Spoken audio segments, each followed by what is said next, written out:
Kaligirang pangkasaysayan ng Ibong Adarna.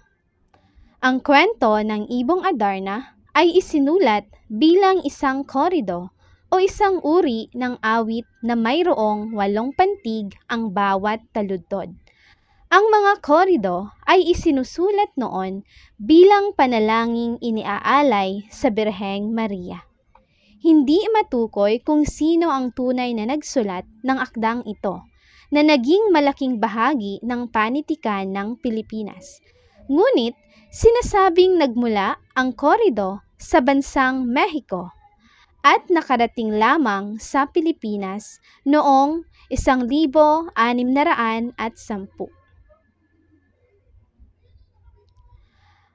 Ang orihinal na pamagat ng Ibong Adarna ay korido at buhay na pinagdaanan ng 3 prinsipeng magkakapatid na anak ng Haring Fernando at ng Reyna Valeriana sa Kahariang Brabania.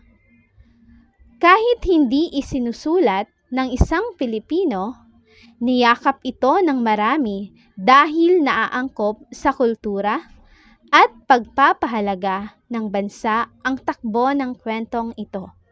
Kabilang ang pagmamahal sa pamilya, pagpapahalaga sa magandang ugnayan ng bawat miyembro, at ang pagiging mabuting anak. Kabilang din sa aral na makukuha sa korido ay ang pananampalataya. May haka-haka na ang manunulat na si Joseng Sisiw o Jose de la Cruz daw ang maaaring nagsulat o nagsali nito, ngunit walang makapagpatunay.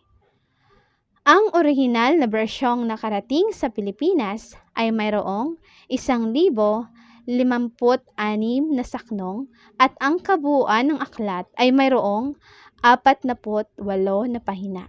Dahil sa mga aral na makukuha sa korido, ay ginawa itong kabahagi ng pag-aaral ng mga kabataan at isa sa mga akdang pampanitikang tinatalakay sa high school.